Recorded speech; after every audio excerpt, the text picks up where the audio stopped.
Over the past few weeks I've been testing out an old 35mm point and shoot, the Leica Mini Lux. I wanted to test the 2.4 lens wide open and thought that getting up at 5 AM to shoot golden hour might be a good time to use it. The weather had been perfect for literally the past 2 weeks, so surely it'd be perfect this morning too.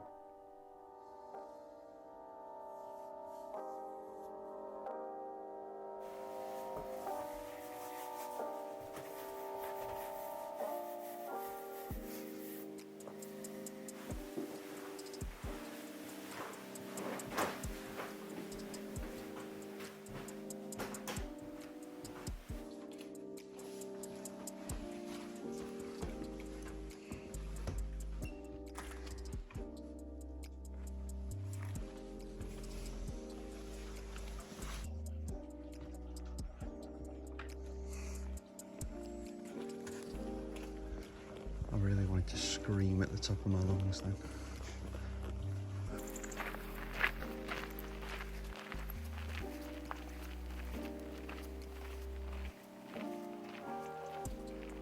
Well, we got to the harbour and it turns out that, of course, the weather's turned. I mean, it's been glorious all week, so why wouldn't the har set in as soon as we get up at 5 AM to shoot?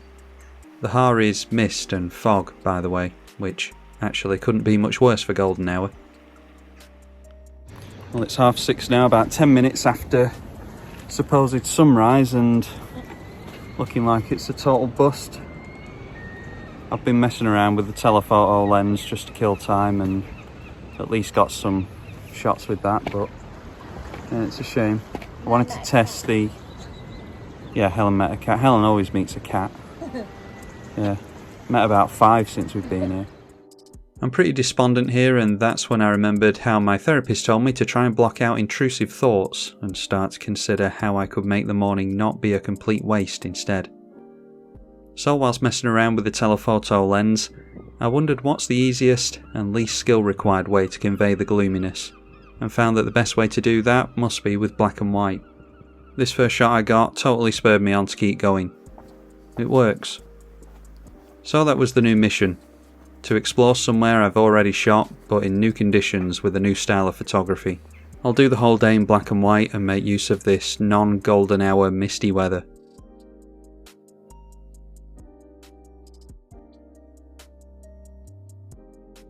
I'm using the Fuji X-T4 here with the Acros plus red filter film simulation. The red filter adds more contrast and darkens the sky, if by some miracle we can actually see the sky today. Other than that, I'm leaving the camera in aperture priority and making use of the exposure compensation dial. I've been messing around with film cameras and light meters and filters all week, and I'm missing the simplicity of my X-T4. And while I was embracing new methods, I thought I'd really simplify things by removing all the details from the X-T4's screen too. It felt good to keep things clean and simple, just because I've been recently messing around with all that other stuff like I said. Just composition and exposure were the only things that I concerned myself with here. It freed the mind, which I normally have to rely on LSD for. We noticed these stepping stones down the trail with some abandoned shacks across the verge, so decided to go down and check them out.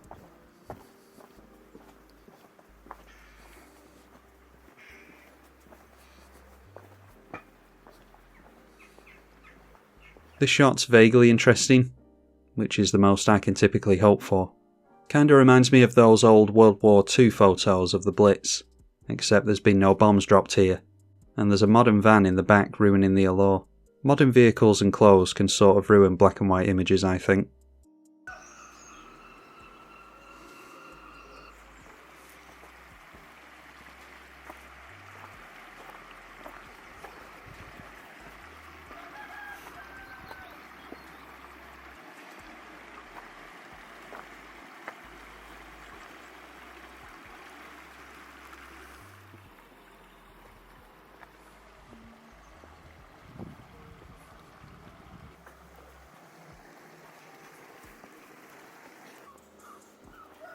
Across the river and up the bank we reach the infamous shitty old shacks. I've always loved the idea of escaping the rat race into one of these things. Imagine the free time you'd regain if the only money you had to earn was just enough for food and a few luxuries, like a knapsack. I think I could put up with living in one room in the woods in exchange for that kind of freedom.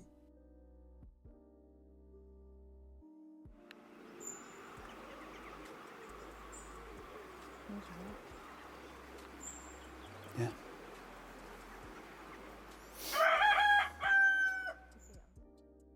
But then reality sits in and you realise what it would actually be like. It's a big fucker, isn't it? And he's got plenty of chicken feed to go after.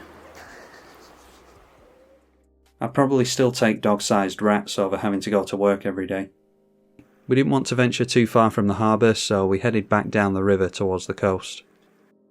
I like this shot. In the UK there was a culture of coal burning with old photographs of London smog or northern pit villages, and this picture reminds me of those.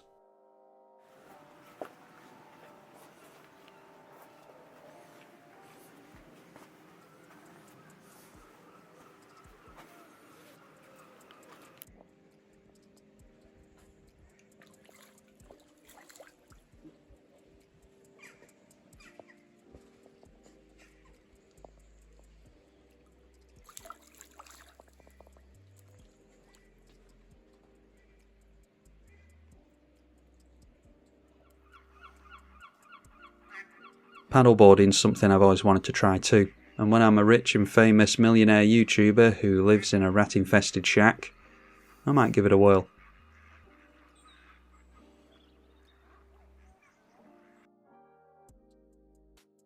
The mist wasn't quite as prevalent in the village, but I thought the old buildings still lent themselves to this black and white style.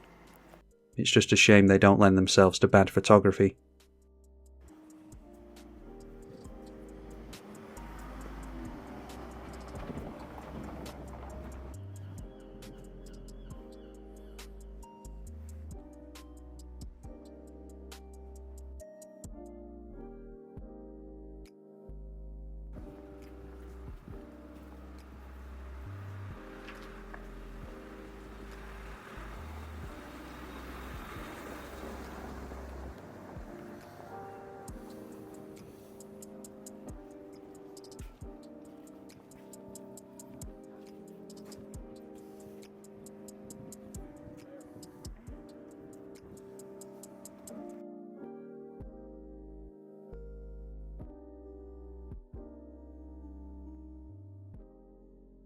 We're across the river and round to the other side of the harbour now, where the Har is still encroaching from the sea.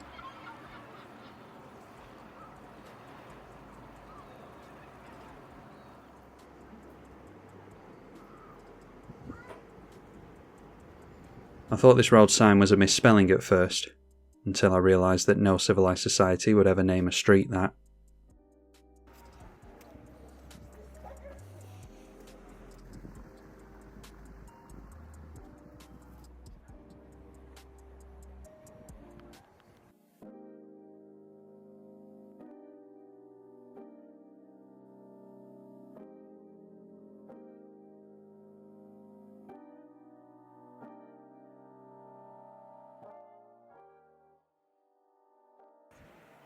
It doesn't look it, but it was actually a warm summer day here.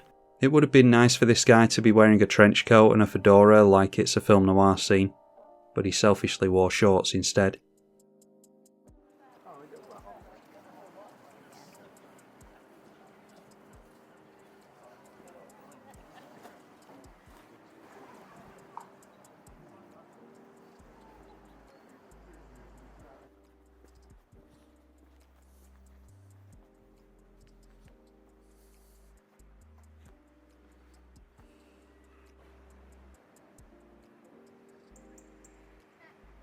I have no idea who these two are. I just thought it'd be cool to include some actual figures in my shots once in a blue moon. I couldn't resist forcing in at least one X-Pan crop into the video either.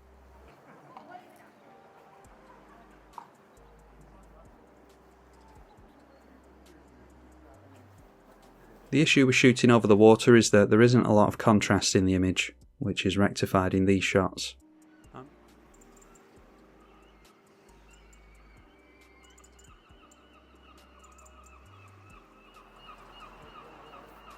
I'm using the cheap XC 16 to 50mm lens that I got with my infrared camera during this trip. mainly because I wanted to travel light, and it has OIS for video. It's impressive how close you can get to the subject for some, not quite, macro photography.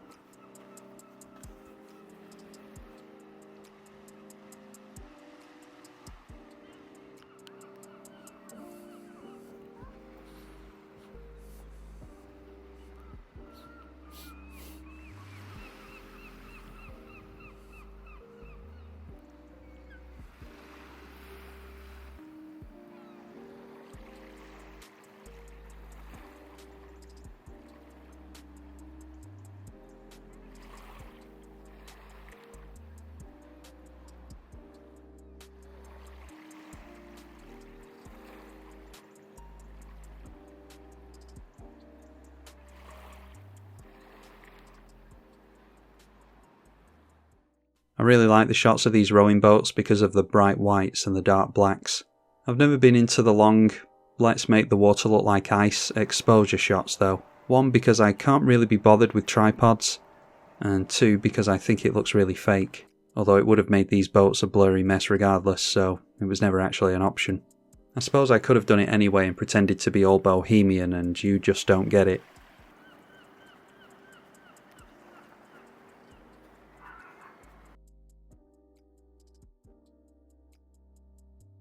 I don't normally go for artsy shots like this. I think this composition in particular is a bit on the nose. But this is digital photography, so there's no harm done in shooting it and showing you what not to do.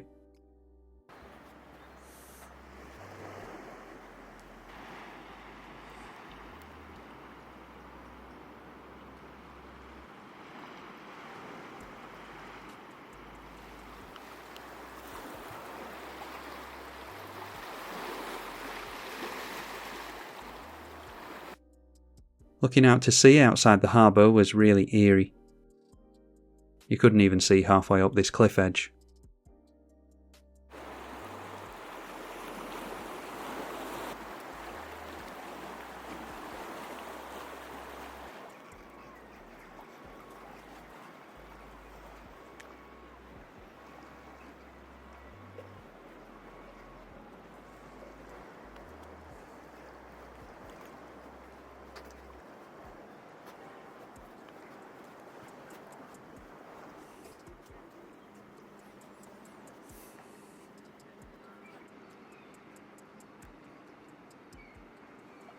Some of these scenes of the boats remind me of Lake Town in Lord of the Rings. The way that area was filmed was really bleak and depicted a tough life, and these images kind of look similar to that.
This is an example of the handicap I put on myself by refusing to mess around with Photoshop. Ideally the boat would be further to the right, and the goal would be exactly in between the man and the boat, just slightly elevated. But this is real life, folks, and it's just a case of capturing what's actually there. All I can do is hope that the small number of you actually appreciate the honesty, because most of the words I spew are lies. Anyway, we moved off the harbour and took a trip further down the coast to an abandoned old shanty town that was, at one point, based around a mining quarry. The issue being that the descent is so steep that you need to make use of this handy rope that's tied to a bench. Sounds safe enough.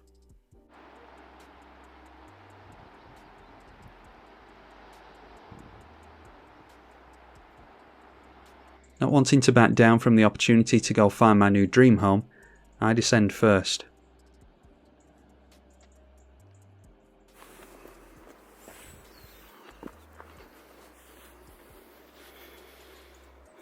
Then Helen followed soon after to make sure that I don't actually find a shitty old shack to live in.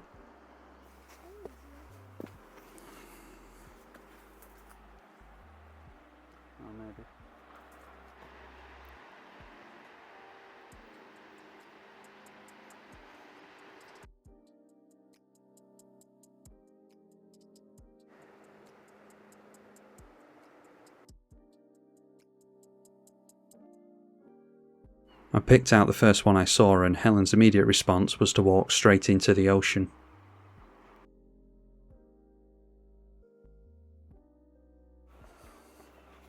I don't really know anything about this place, but the quarry only seemed to have been abandoned a few decades ago. There's still a bunch of old excavation equipment lying in between the buildings.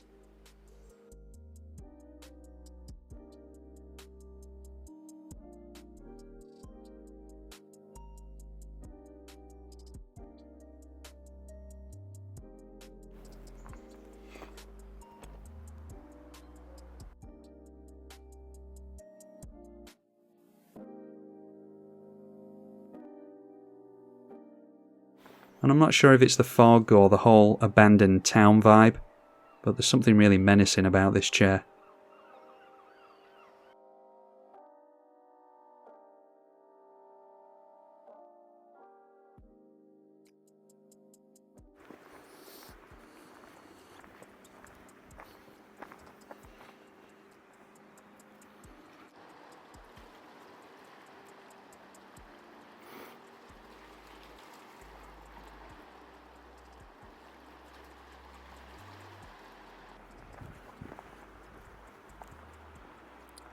The place is in so much ruin that even the old port itself is falling to pieces.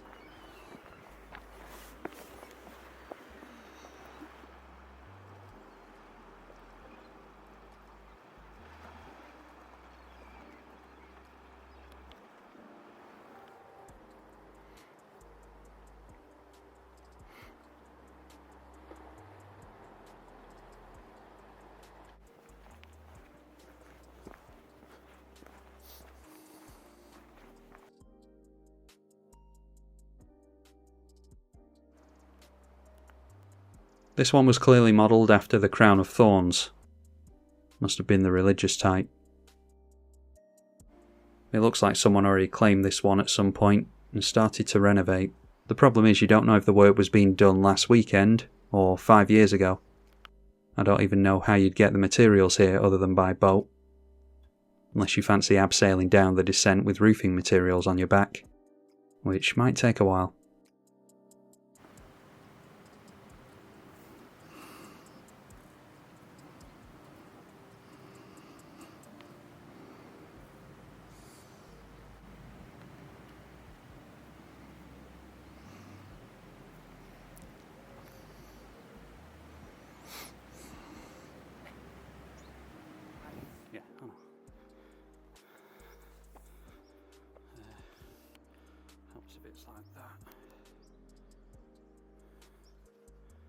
Anyway, that's your lot for this video, and just like with any good children's entertainment, we'll end with a moral to the story. Don't give up on the day just because it didn't go your way. Try to make the best of it, even if it means trying something new. Who knows? If this photography channel doesn't work out, then maybe I'll just start making reaction videos, or dancing on TikTok.